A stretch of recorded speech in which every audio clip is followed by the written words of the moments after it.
สบายดีพี่น้องบรรยากาศยามเช้ามื้อนี้นี่เสียเบิ่งนี่พี่น้องฝากกัน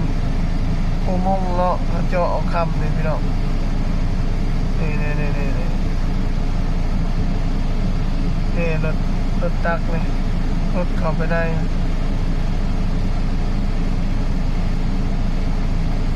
แล้วสิไปถ่ายให้เบิ่งอยู่ใกล้ๆเนาะแล้วก็เข้าไปสัมผัสบรรยากาศอยู่ในให้เบิ่ง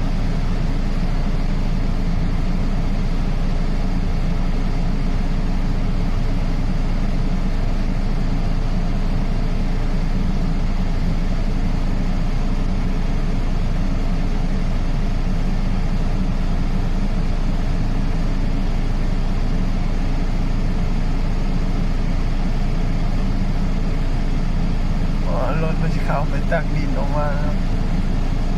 ประมาณ200 ป่ายนะติดระบบ270นะความเลิกมันเนาะอันนี้เป็นท่ออากาศเข้าเลยพี่น้องเด้อเป่าอากาศเข้าไปในเข้าไปแล้วรถตักเข้าไปแล้วจะมีทั้งรถตักรถดาบเนาะอยู่ในแล้วก็มีรถเจาะเข้าไปเจาะนี่รถเจาะนี่เขายังจอดไว้อยู่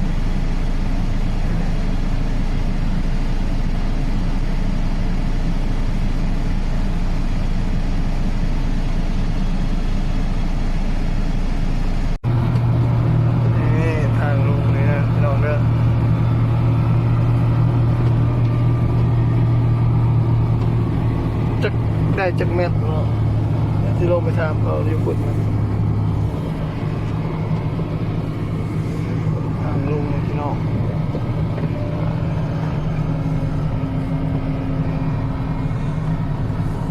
นี่ทางลงประตูเขาถ่ายลงมาแต่ถึงเนาะว่าลงพาลงมาเบิ่ง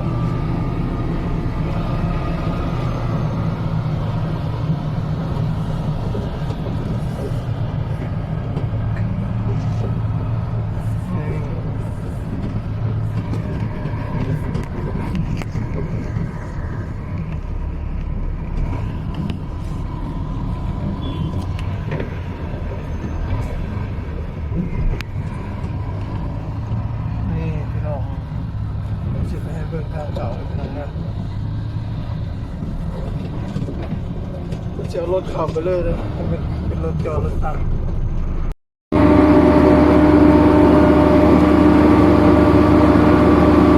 ไม่ยากยิงปูนข้างในข้างในก็ยิงบ่อยปูนเลยรถยังไงรถซีนปูนเอารถตัวเก่าไปได้เหรอใหญ่พอดบอก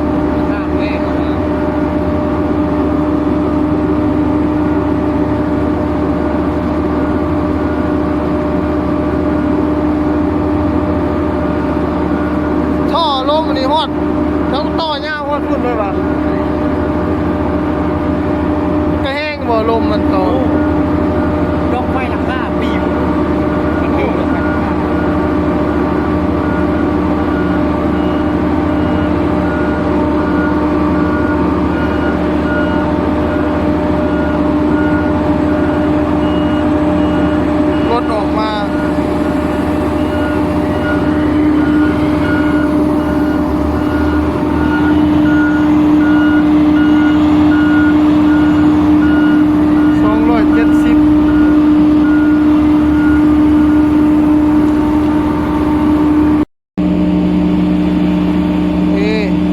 เก็บน้ำมันเนาะ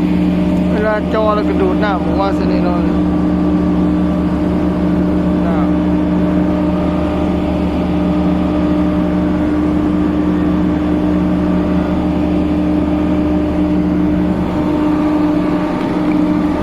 ตัวเขาจอนี่มันจะมีน้ำออกตลอดเนาะ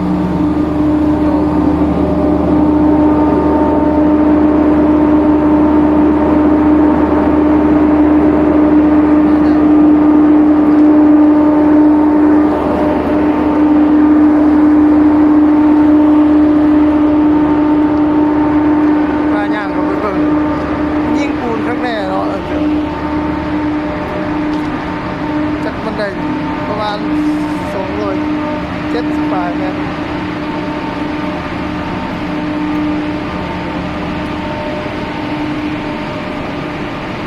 โอ้เข้ามาเส้นนี้ก็เป็นตะย่านแล้วพี่น้อง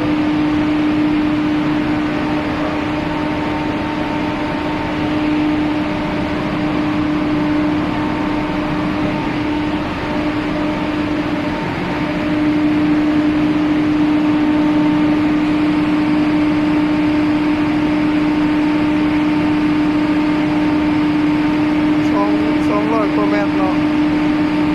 300 หรือ 280ไปถึงค่ำแล้วเนาะค่ำจะเป็นก้อนเลยเจ้าว่าบ่กล้าเข้าไปย่าน